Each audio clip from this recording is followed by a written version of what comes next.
Hey everybody, it's Corey. Today is January 10th and welcome back to another video log. Just got back from giving blood. I got a little thing in my arm. I haven't given blood in about 15 years, it seems like. I think it was before I moved to New York City, so maybe more than 15. Just got one thing for you today. It is something that I shot with John Linneman when he was here. We should have shot a lot more. We tried to. We shot a couple of things on the last day that he was here. He just left town today, as you know, or as you may know. He is actually originally from Cincinnati, and every time we around the holidays, we always get together a whole bunch.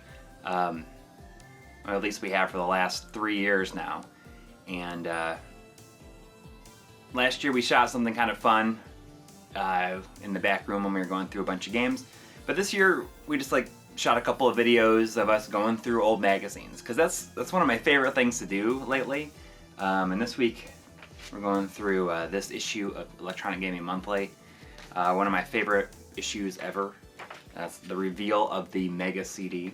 And so we shot one with that one, and then we shot another one that was like an hour long, so I will release that probably next month instead of next week, because that's a lot of magazine reading for 2 weeks in a row. Anyways, I hope you enjoy that. One thing I do want to really quickly mention, I've been slowly uploading things to Amazon Prime, so if you have a chance to check it out, if you are an Amazon Prime member, if you have the opportunity, do you want to leave a review or rating on there? Maybe it can help that stuff get seen. I have no idea what to expect. I'd be eternally grateful just to kind of get an idea of if it's even worth it. But not that it really matters. I guess at this point I'm committed to doing it. So let me know if that's even possible. I really appreciate it.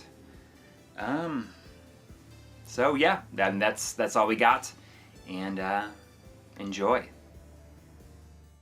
All right, this time we're going to be looking at one of my favorite issues of a magazine ever, and that is this issue of EGM from September of 1991. This is hot times right here. As you can see, the Genesis CD-ROM, Yeah. which, the Sega CD, was just about to kind of hit North America, I guess. Yeah, I mean, the reason I like this magazine so much is because there's a old home video of me sitting on my couch during my brother's 17th birthday, and I'm reading this magazine. Wow, that's awesome. And I saw this at MagFest, maybe 2 years ago, and this was the magazine that kind of spurred me into buying more magazines. Right, again. It's got you back into the mags. Yeah, I know the feeling when you see one of those old ones that you read cover to cover 100 times. Mm-hmm. You just say, oh yeah, and then you go through it like we're about to do. What's kind of interesting about this as well is that, you know that video, the home videos that I showed you from Japan? Yeah. This is the magazine that they were shooting photographs for. The issue. Oh, this issue. Yeah. What I love here, though, is how on the cover they have a Sega Genesis paired with a Mega CD. Yeah. It's almost like they made some image manipulation to do that. I'm almost wondering, though, if they had both. When they decide, because they call it the Genesis CD-ROM preview, when did they decide to call it Sega CD here? Because even though Mega Drive wasn't in use here, they could have still called it the Mega CD, right? Oh, yeah. So, maybe there was a point, and I have no idea if it was called Mega CD around the world, and then they kind of decided to call it Sega CD. I recall it being kind of a big deal when they call it the Sega CD. I think the Mega CD is a much better name. Yeah, I think so, too. Look at this up here, too. It's an exclusive look at Sonic the Bulldog. Okay, is this April Fool's, or is this something else? No, I don't know. So September 91. Let's find out. September, yeah, wow. Would that be... Oh, wait, this is... I was thinking it was... Because there is a character preview of, different versions of what Sonic could have been. So this was quite a ways before, This is Sonic the Hedgehog should have already been out, or was just on the cusp of being released then, around this time. But it was put together pretty quick, wasn't it? I mean, yeah, but it would have. I think it was already known to be the hedgehog. Let me get a better view of this action here. Yeah. Oh yeah, look at this. So, all right. Table of contents. We won't go through all first- the detail. Oh, okay, you're right. We can't skip the Operation C for the Game Boy. Yeah, that's I like that's a piece of Tom Dubois' art, which is what Try is editing right now. This is a interesting piece. I actually quite like this version of the game, though I also have a copy. So I have Operation C, but then of course there's Probotector for the Right. Game Boy, which is the European version with robots instead of dudes. Love the cover art for that game too. The less said about the F-15 Strike Eagle. No, F-15 Strike Eagle's all right. It's pretty good, but I love that ad. It's like okay. Yeah, table of contents. Yes. Look at no over Super Nintendo. Oh, typos right away, right? Yeah. Oh man, Ed, come on, buddy. Get it together. Oh, see, I love the artwork on a lot of old Electronic Arts games. Oh yeah, they were really great. Like Starflight matte isn't- paintings often and beautiful stuff. This is one of my favorites. I love the game Starflight too. I got this for my birthday one year. It comes on one of the EA yellow carts, I assume, with the Yeah, yellow little tab. Yep. Kind of an iconic, like those yellow tabs were very iconic during Yep, the. absolutely. I got the. There's Ed Simrad, Yeah, there's this. who's totally rad, as is Bill and Ted. Yeah. They are also totally rad. Oh, LJN though, I don't know about this.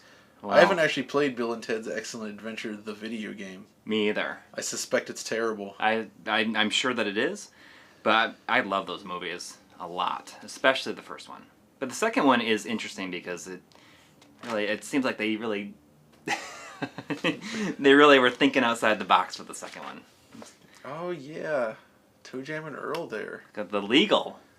The legal U.S. Game Genie. And look at it. 1941 has just been released for the Super Graphics, so they actually featured the Super Graphics. And there's a guy that wrote in who's a proud owner of a Super Graphics, and I would like to know why you don't cover this awesome machine. Is it because of the lack of software? Well, Probably. yes, because there's like 5 games for it, dude. EGM and Desert Storm. One new game every 4 months is not very good. Yeah. Is that what it says? That's what he says. Yep. Oh yeah, one new game is not very good. It's the truth. Oh, I remember the controversy about Stormlord. Stormlord sucks though. It is It's a really bad bad. game. And I'm sure there's an ad for it in here that we'll see, but they show 2 screenshots that are like the same area, just probably like Yep. from See, very this close to each other. the Toe Jam and Earl stuff is great. I actually was playing this with my son recently, Uh-huh. in the last year, and we had a ton of fun in co-op. Every time he would fall off the world by accident, though, I'd go chasing after him. 'Cause he's like, "Dad, come down and get me."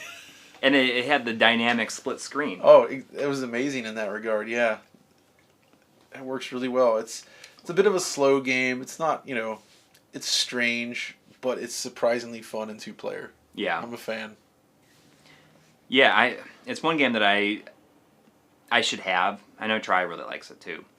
It's cool, yeah. I haven't played the second one very much at all. It's pretty good, actually. It gets a lot of hate because they changed it from isometric to like a side scroller. But Yeah. I actually think it's pretty fun. And the graphics are great on It's it. a beautiful game, yeah. Oh, do we it's got like here? a CD-ROM update. I'm sold. Sega has really shown everybody that they are solidly into games with their well-designed and thought-out Mega CD-ROM. Does it really have 6 meg of RAM? Awesome. I can't wait till it comes over here. It is going to make the Super NES look like chop meat. Tell us more. What games are coming out? And then it's like Ernest Evans is coming out. Ernest Evans is going to make the Super NES look like chopped meat. But in screenshots, it looked really good. Yes. I guess. And then you see it move. And it's like that really weird segmented character stuff. Oh, I love the TV commercial for Adventure Island 2 with that guy with they have a certain voice to it when they talk about it that reminds me of the Ridge Racer 5 announcer. For Adventure I Island? mean, it's actually kind of in reverse, but yeah. Really? Yeah, you'll have to listen to that commercial sometime. It's quite entertaining. All right. I got Gairy's. Okay, I'm baffled here. Let's see. Mega Drive games. I need your unmatched wisdom of foreign games to help me out. I have all the good US games, and I want to get some cool-looking Japanese games. Can you preview more good MD games? So, this is fascinating to me, because as a kid, I was young enough, I didn't realize that there was such a thing as the Mega Drive. I hadn't heard that name. I only knew it as Sega Genesis. So I'm fascinated to see people writing into this magazine talking about the super graphics and the Mega Drive back in '91. Well, the thing is probably most of them knew about it because of this, because of EGM. EGM was the only one covering that kind of stuff. That's pretty amazing, actually. But Gairy's is great. Gairy's, however you want to pronounce it, it's a really good shooter on the system. I remember that being basically the second 8 meg game that was released in the US. Oh yeah. Okay, what do we got? Oh, it's Hal's Hole-in-One Golf. I remember that. Yeah. Oh no, there's a game on the left there. Shatterhand. That's one of my favorite games for the NES. It's beautiful. It animates so well. It feels so great to play. It feels like it was kind of overlooked at the time because I guess it was a late NES game, but it's a really, really solid action platformer. It's amazing to me that at the time there were still NES games coming out, and it was a long time. I mean, this was 7 years, almost 7 years after which is not very long when you think about generations now, especially compared to last. But it's amazing that NES games were still getting like the first review in the magazine. Bases loaded 3, blah. I don't know. But this is right around the SNES launch because we got ActRaiser right here, and this is like all like launch window games. I just did a complete playthrough of ActRaiser this year, actually, in the summer with a friend of mine, and it's a great game. Like, the action sequences have some slight rough edges to them, but it's still a lot of fun. And man, the music's great, and visually, it's stunning. Every level looks so different. Yeah, and the overworld stuff's fun too. It's a good game. I remember at the time being surprised that it was Yuzo Koshiro that did the soundtrack because in my mind all of his stuff sounded like Revenge of Shinobi and Streets of Rage. And notoriously he said he's not a huge fan of the Super NES sound chip. Yeah. Because he's more of an FM synth kind of, he really seems to like programming for those chips. Mm-hmm. But still, between ActRaiser and Super Adventure Island, he did some cool sounding stuff on the Super NES. Yeah. And Pilot Wings, of course, and Super R-Type. I think that's some high ratings for Super R-Type. It's pretty hot. Yeah, I don't love Super R-Type. It's okay. I mean, they're judging it against Gradius 3 at this point. That's Gradius 3's better. Yeah. Even though it has a lot of slowdown, it's a great game. But that had a lot of slowdown, too. Yeah, and that one's uglier and not as fun. Yeah. Super Volleyball. Oh, we got the first NHL hockey. Wow. Deserves those ratings. It was a big deal. I mean, Madden did well, and then I'm more fascinated by NHL hockey. Yeah, that is a good series, but I'm fascinated by Arcus Odyssey here. Mm-hmm. It's a renovation thing. I'm not used to seeing scores often spread out like this. Oh yeah, so you got a couple of 8s, but then a 5 and a 6. Seeing a 5 in a review. For me, it was probably like the kiss of death at the time. Yeah, exactly. If you saw a 5 or less, it was like a nope, I'm just going to foolishly. I mean, but as a kid, when you have less money and it's much more like begging your parents to get a game. Yeah. Like, I'm a little younger than you even, I think. Mm-hmm. And so, like at this period, it was difficult for me to obtain new games. All right. Yeah, Parasol Stars, that's a working designs release. And wow, look at this is an example of the Kiss of Death being a problem because it got a 4 there, but Parasol Stars is really fun. Yeah. And I can see why somebody would rate it low, but I think it's much better than that. That's too harsh. I got Castlevania 2. You were just talking about how good Castlevania 2 is. I love Castlevania 2 on the Game Boy. The first one is very rough, but Castlevania 2, it's slower than the NES games, but it has the level design is great, the pacing is good, and the music is amazing. It's a really good little game. I'm a big fan of that one. It's marvelous, but short. It's long enough for that era, I think, but it's a great game. There's no save feature anyway, so Yeah. And Turbo Sub. I've never played Turbo Sub on the Lynx. I have not played it. Oh, Super R-Type and Kung Fu Master and R-Type for Game Boy. Yeah. Yeah, I mean... R-Type. I like the first R-Type a lot. And R-Type 3, the little I played of it. On R-Type 3 is cool. Yeah. And R-Type, on PlayStation, what was it? R-Type Delta. Yes. Is really good. That's an expensive game these days. So R-Type Delta, and also I like R-Type Final. It has a lot of slowdown, but it's a really weirdly atmospheric, kind of moody shooter. That's quite different than you usually expect. And it has every version of every ship. Yep. It's a crazy game.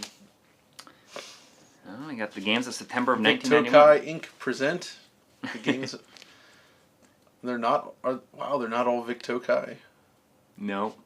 How would you like to be known as one of the Vic Tokai contest winners? I wonder if anyone out there is.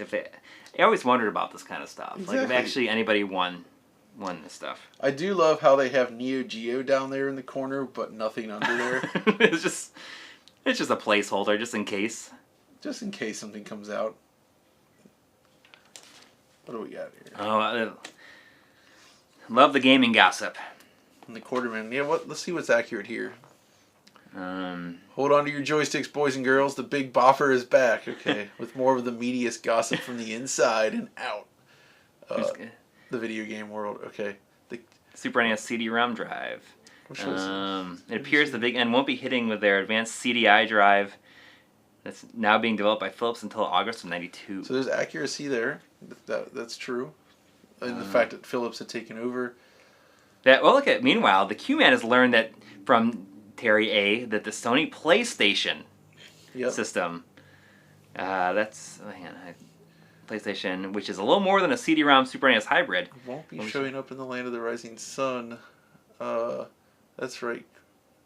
Our buddies across the big blue won't ever get to play the nifty new machine. The Sony machine sound mean? But who's up for the softs? What?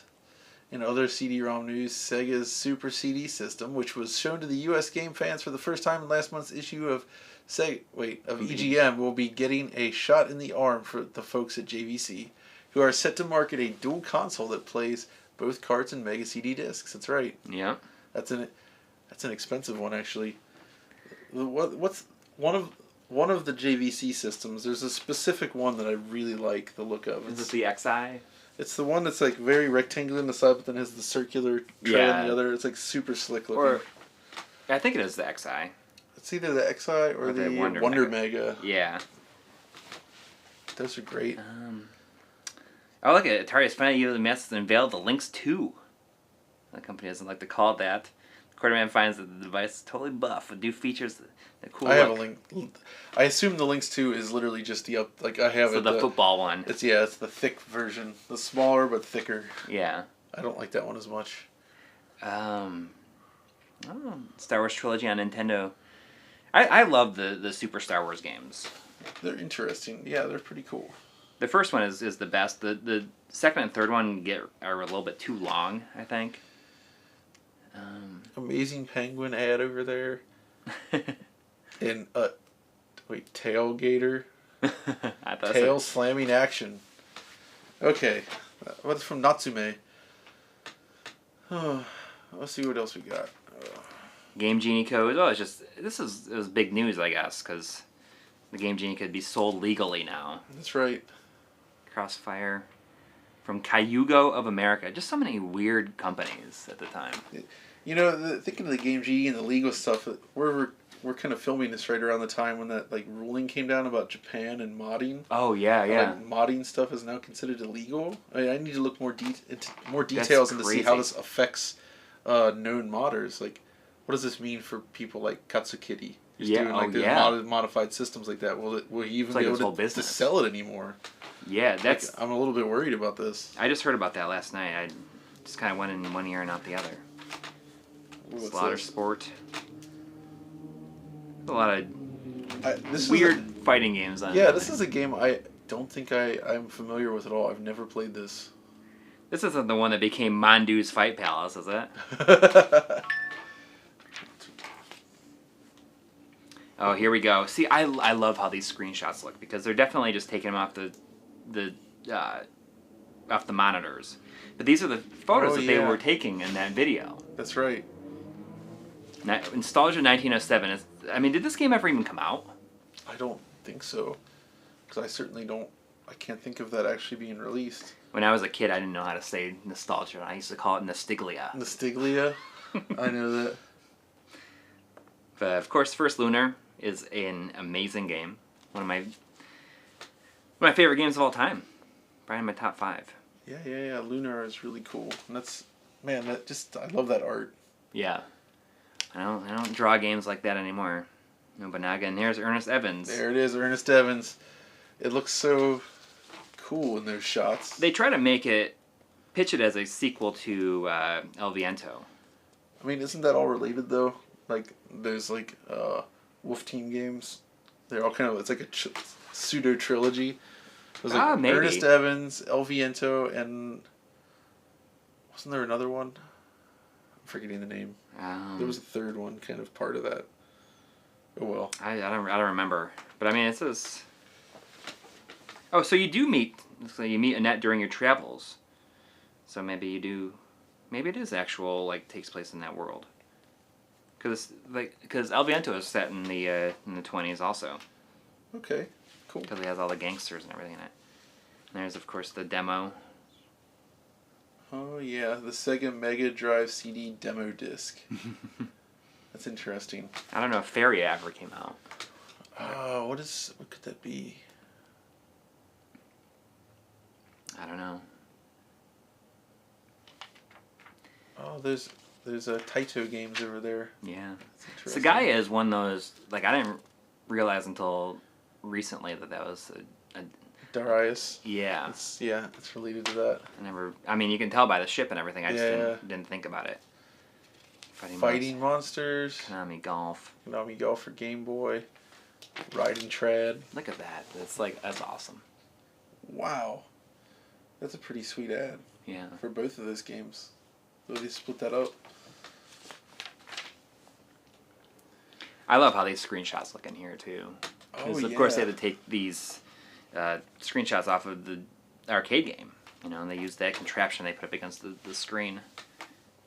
It's interesting how that works because like talking to Richard about this, they usually had to hope that games had a clean pause or a way to get pause to stop it without text in the screen. Right. Because trying to take a game in motion, like an arcade game, it's tough to do and make it look clear. Yeah. Unless the game is slow enough. I mean, they probably just had to waste an entire roll of film. I'm sure this was a huge pain because you don't have like the digital photography of today where you can really kind of click and preview. It's you know exactly you're using film, so you have to. You gotta hope you get it, and you won't find out. The tension would kill me. Exactly. Nosferatu. I've never played Nosferatu. Neither have I. It's very much like Prince of Persia. Super Spy Hunter, which I've never played. Same. I'm just kind of going because we're going to be take an hour for each magazine, which is usually what these take. But Kickmaster gets a little put in the corner here. Ooh, now this ad, man, this is it. Look at this. Oh my gosh! Like look at how much gear he is now carrying there. Yeah, I'd love to use it. I wonder where this kid is now. That's why I think about a lot when I look at these magazines. Like, wow, yeah, where these kids are now. If you see somebody walking with that giant packer on their shoulder, maybe he's still rocking it. That Keeping it portable Game Boy accessories though, they just got out of control after a while. Oh yeah. Speedball 2, that was I think a Bitmap Brothers joint. Oh really? For the Amiga originally. Yeah. They brought it over. Brutal Deluxe. Oh, Task Force Carrier. That's another overhead shooter. Lots of power-ups and huge bosses. Yeah. Fastest Lap. There's Turbo Sub again, and just like a lot of the same thing that they've already reviewed. See, I love to talk about this guy, Jamie Bunker. Yeah. The #1 fan of Guy Aries. He's in this ad and another one. And he's actually gone through a lot of trouble to try to track him down and cannot find anything. Really? That's a shame because does that shirt at least exist somewhere?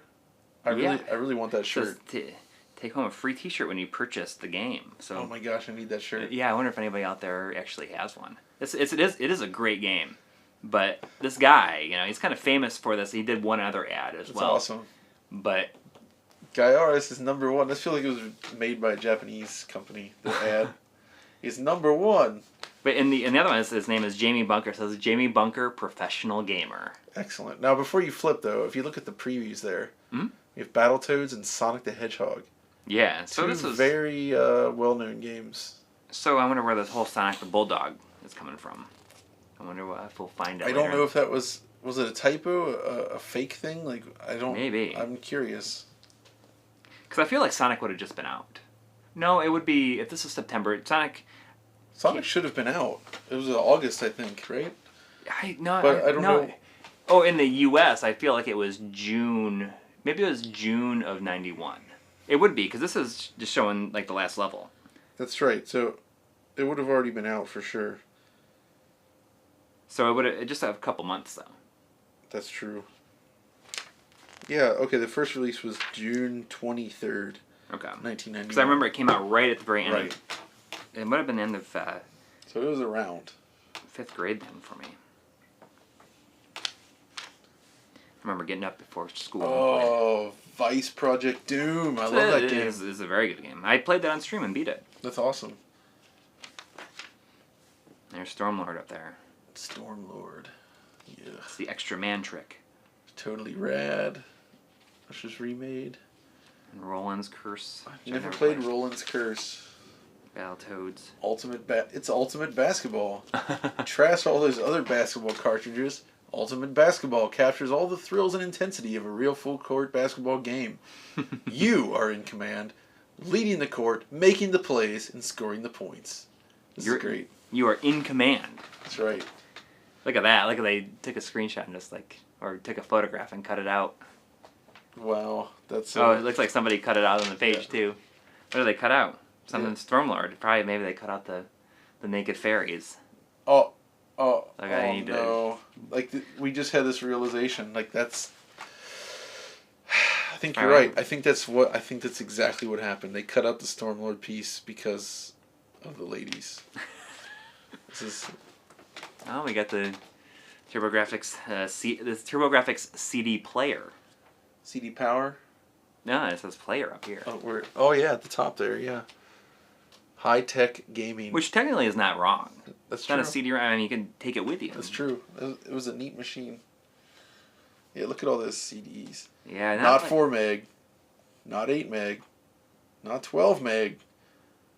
5,200 megabits of playing power. As if I mean, we know games didn't really use that much data back then. And if a game actually used all of that data for you're still limited by what you could load into memory and everything. Yeah.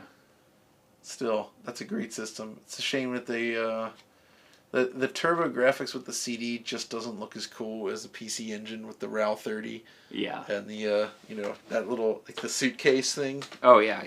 That's fantastic. Ooh, Valis 3. Yeah, and Ease 3. I don't love that version of Ease 3 though. It's kind of the scrolling. Yeah, the scrolling is sluggish. It's bad. Yeah, the Genesis version is considered the best. I guess. Genesis version is definitely better. Genesis version is over $100 now. Is it really? $80 to $100. Good lord. Oh. And Turbo Express. Turbo Express is it's pretty impressive that it existed. Yeah, it's a weird one. I got one of those a few years back, and I guess the thing that really stood out to me is that the screen is much lower resolution than PC Engine games. So you're basically losing a ton of detail. So if any games with small text, for instance, you kind of can barely read it because it kind of just pixelates into nothing. Yeah. So I mean, I guess technology wasn't there to do like a screen with the resolution of the actual system. So it's cool, but limited.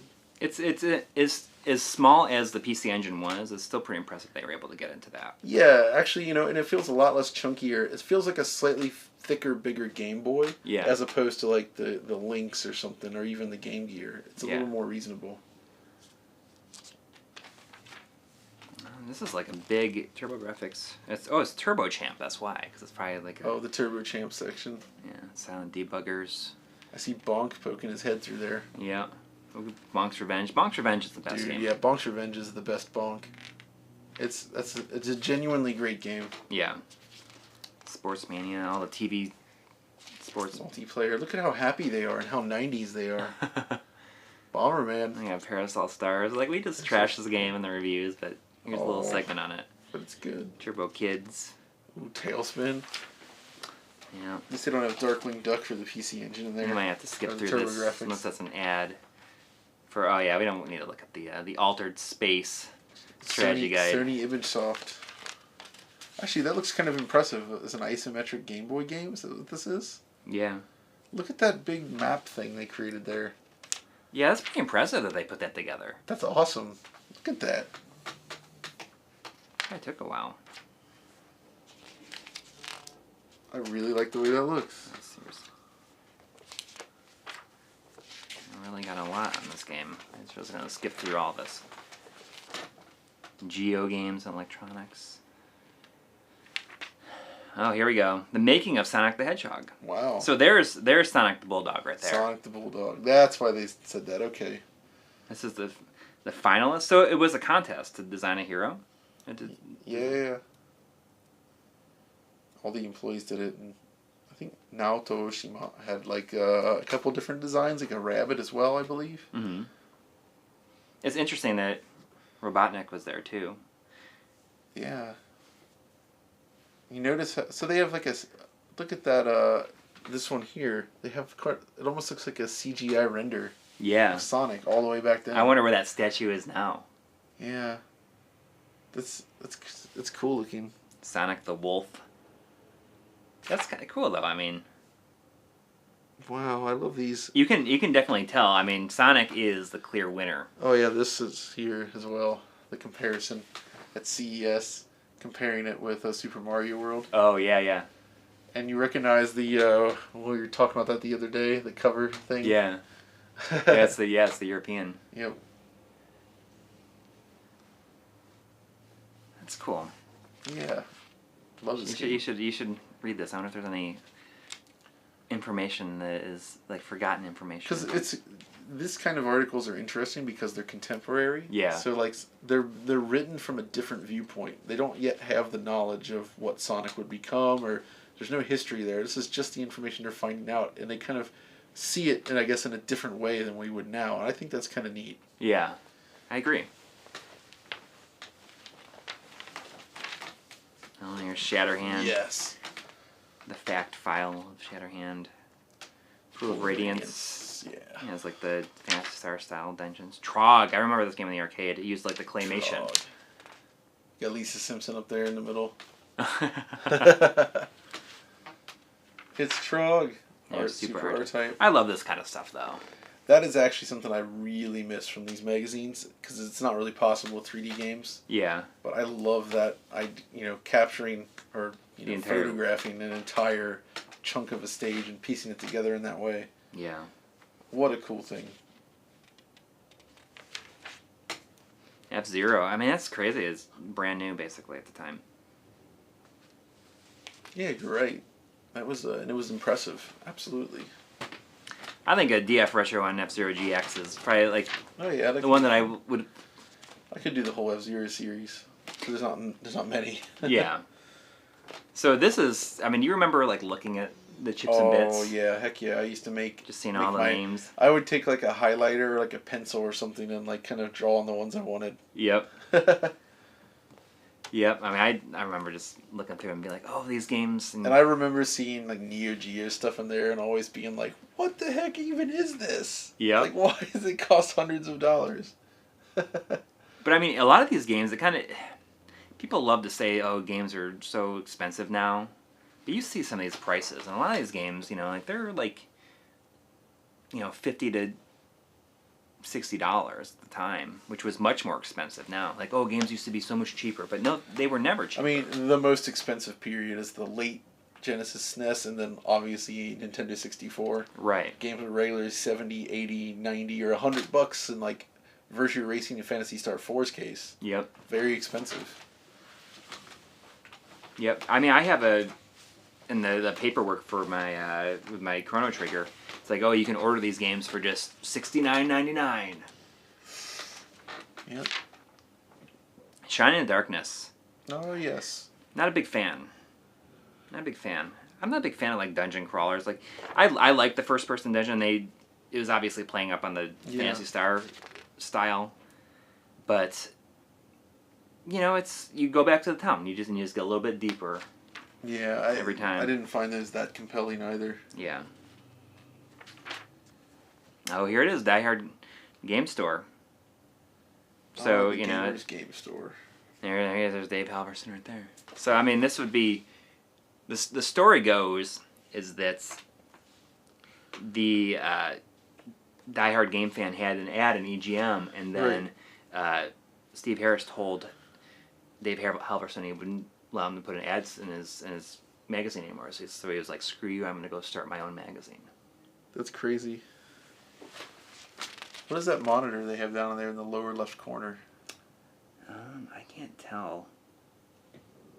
It's blurry anyways. Too small. All the Mega Man characters. Yeah. Some of the customers you see. Die Hard. So we got Dave, I don't know who the rest are. Like Andy, Julie, and Greg. And it's like cut off the page there.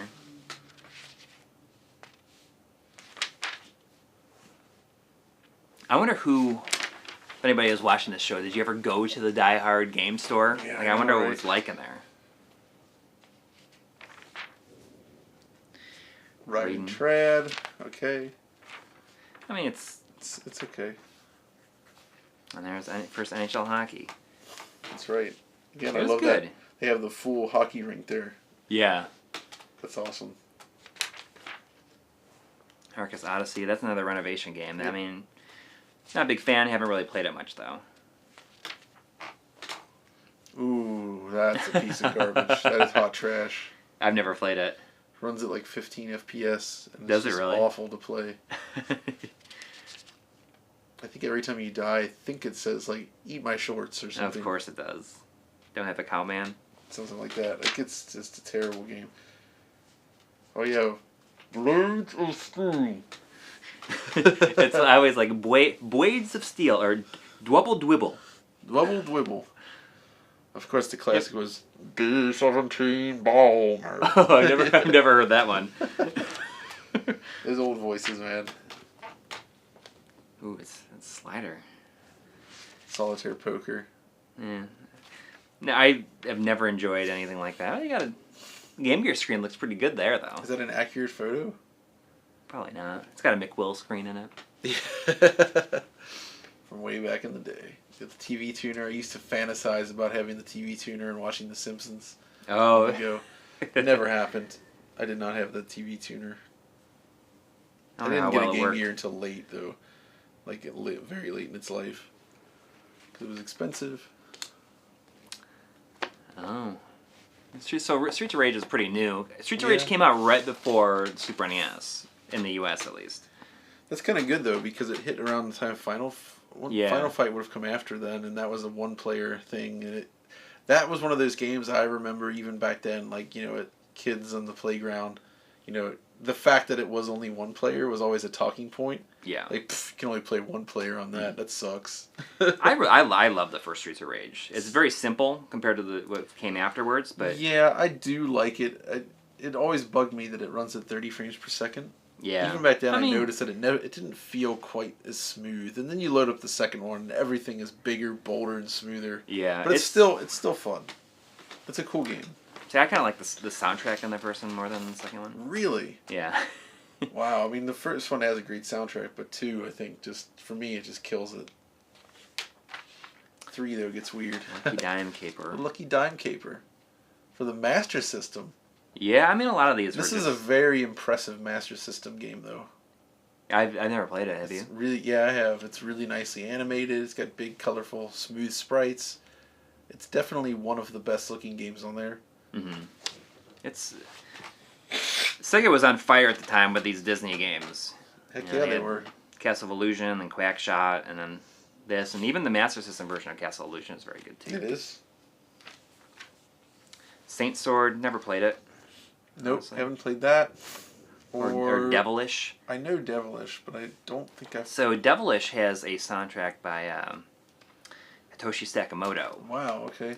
And the version of there's a prototype version of Gauntlet 4 that had the soundtrack for this before it came out. It was a placeholder. Wow, that's cool. Because it was Hitoshi Sakamoto that did it. Oh, Kabuki Quantum Fighter, which is a pretty good game. Never played it. What is it? Is it a platformer? Yeah. Where you're like a Kabuki and you use your hair. You whip your hair. I would have loved to. So one of the things, seeing all these maps reminds me of that Castlevania HD thing. You know, the multiplayer one. Yeah, yeah. Where you could zoom the map all the way out, and it was just little tiny pixels. I would love a mode where you could do that kind of thing, like somebody reprogram a classic game so you could just like see the whole map at once. That'd be really cool. It would just be neat to see. Yeah, I wonder how hard that would be to do. And imagine even like a game like Zelda 3 on the Super NES, if you saw the entire overworld, like pixel to pixel, like how many pixels is it? I really wonder how many pixels total it is. It would be neat to see. Like, could you just have the whole overworld and you're on a 4K screen and you have like all that real estate, you're just moving a little tiny Link like all over. That would be pretty cool. I mean, even if it's just something like this, even if they like made it like multiple layers where you see yourself kind of go like that. It almost makes me think of Thexter for Windows 95. Yeah. The Windows 95 version, everything played out like your status bars, your life, everything was in a separate window with a title bar. Oh, like, even the game world, so you're like dragging it around, and it was a very weird view of the action. I've never played. I played Thexter Neo. Thexter Neo is great. Yeah, something else is cut out. I actually have Thexter for the PC that I bought back in the day, the box version of that, and he even has a picture of the Game Arts guys on the back, like doing something. It was published by Sierra over here, but it's a Game Arts game. And it looked like they cut out the ending of Sonic. Oh no. The ending splash screen. Oh well. It's just that shot of him jumping forward. That's a shame, because that's a good shot. They used to do this where they'd show these... Maybe he was really mad about spoilers. Yeah. Haven't beat it yet. Look at these typical composite shots, though. Yeah, they're oversaturated. It's a very good approximation of what the system looked like, I guess. Looks like we're coming up on the end of this mag. That is it. I got rocking cats on the back. That was it. That is it. That's a great mag. One of my favorite magazines. Heck yeah. All right.